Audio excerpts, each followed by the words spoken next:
Değerli Öznur, siz dün Van cezaevi önündeydiniz. Buradan seslendiniz. Hem sürece dair talepleri dile getirdiniz hem de siyasi tutsaklara dönük siyasi rehine şeklinde davranılmasına karşı tepkilerinizi dile getirdiniz. Cezaevi ile de buradaki tutsaklarla da görüştünüz. Buradaki gözlemleriniz neler? İlk olarak isterseniz oradan başlayalım.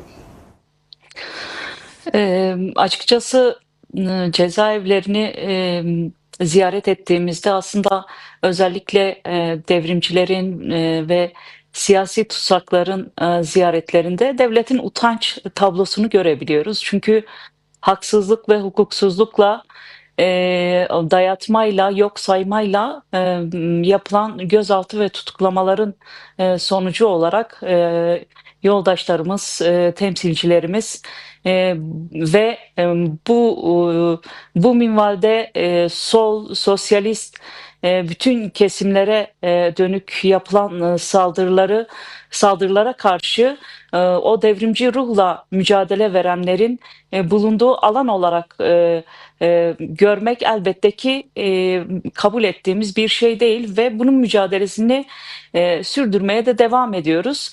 Orada sizler de biliyorsunuz ki 2024 31 Mart seçimlerinden sonra eş başkanlarımız Mehmet Sıddık Akış ve Viyan Tekçe Hakkari'de belediye eş başkanları olarak seçildiler.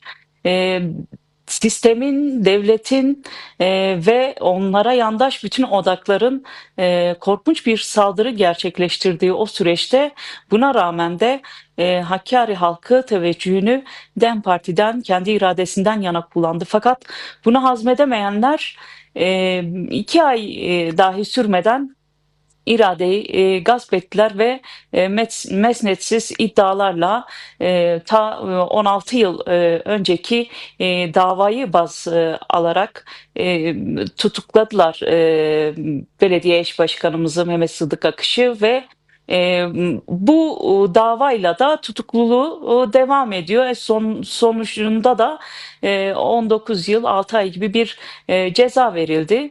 Ve bu davanın içeriğine baktığınızda, dosyasına baktığınızda gerçekten hukuk anlamında, adalet anlamında hiçbir şey yok.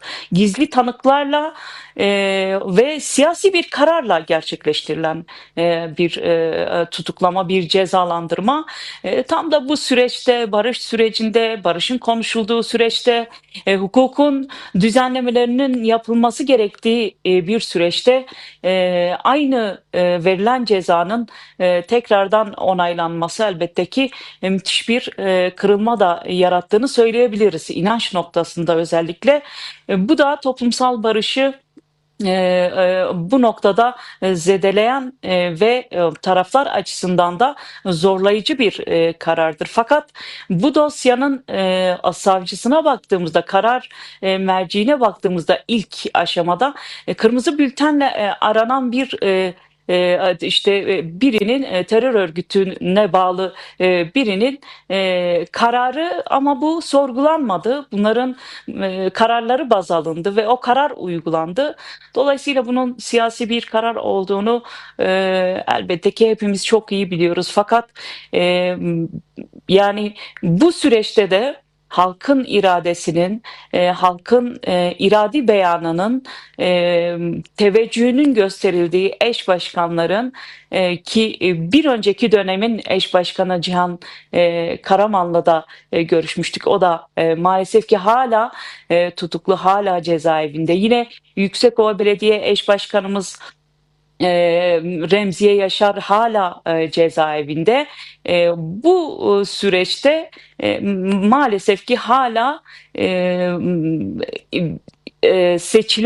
seçilmişlerin cezaevlerinde olduğunu ve hukukun burada işlemediğini çok net görebiliyoruz. Tam da diyoruz ya, hukukun konuşulması, demokrasinin konuşulması, iyileştirilmesi ve bunun yaygınlaştırılması, toplumsallaştırılması gereken bir süreçte biz aynı durumlarla karşı karşıyayız. Aynı haksızlıklarla, hukuksuzluklarla karşı karşıyayız. Fakat devrimci ruhun ve o haklılığın vermiş olduğu o motivasyon bütün yoldaşlarımızda farklı bir morali de açığa çıkarıyor. Yani yapmış oldukları değerlendirmelerden tutun dik duruşlarına kadar o gözlemi zaten arkadaşlarımızda net gördüğümüzü söyleyebiliriz.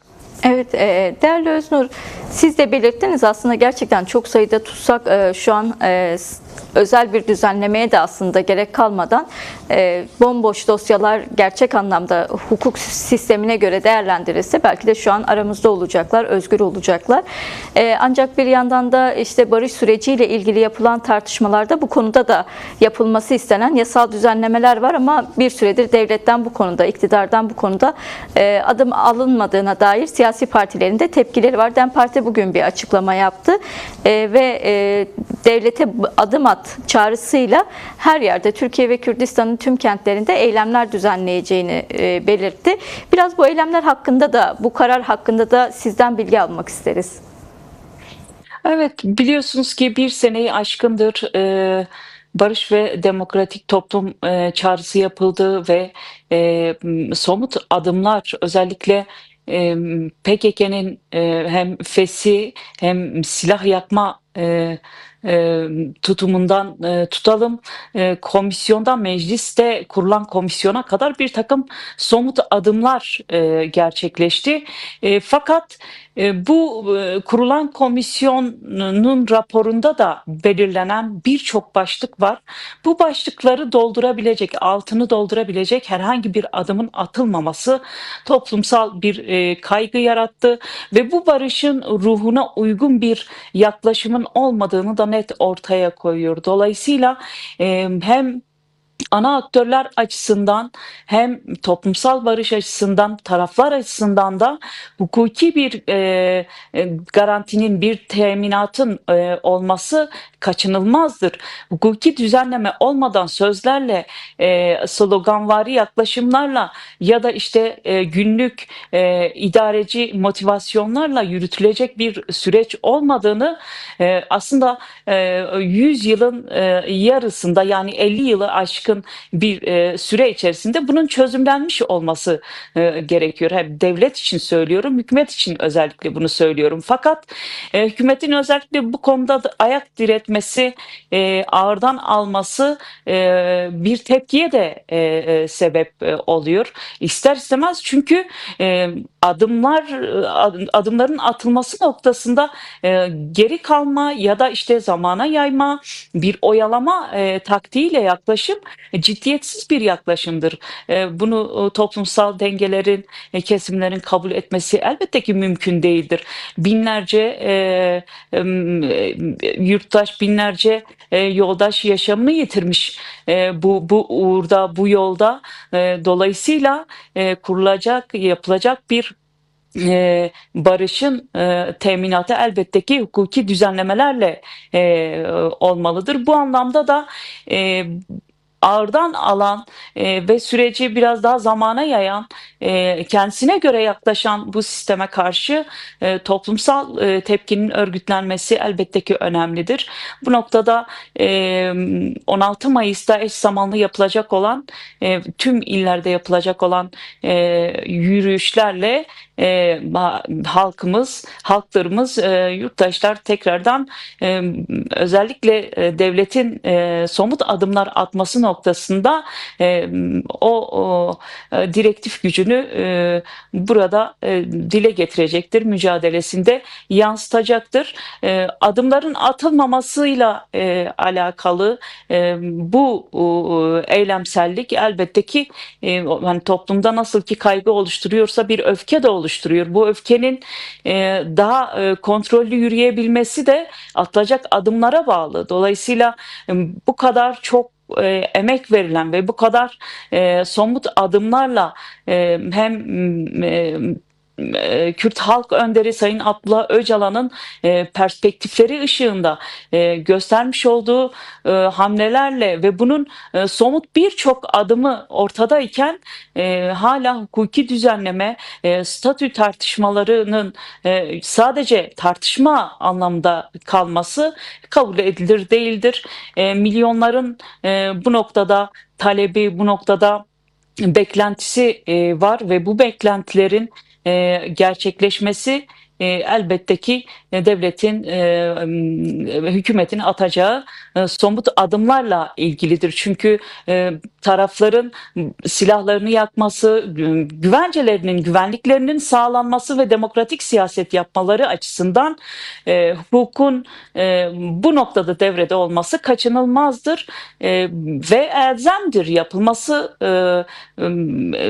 kesinlikle gerekli. Bu noktada halkların teminatı, Türkiye'nin teminatı aslında bu hukuki düzenlemedir. Farklı bir bu kadar Orta Doğu'nun savaş cenderesi içerisinde olduğu ve küresel güçlerin bu kadar tasarruf için can attığı bir coğrafyada tarihi bir fırsatın eşiğindeyken hala bunun ağırdan tutulması elbette ki toplumsal bir karşılık anlamında da bir öfke ve tedirginlik yaratıyor. Bu da eylemselliklerle ve toplumsallaşan yürüyüşlerle de tekrardan dile getirilecek.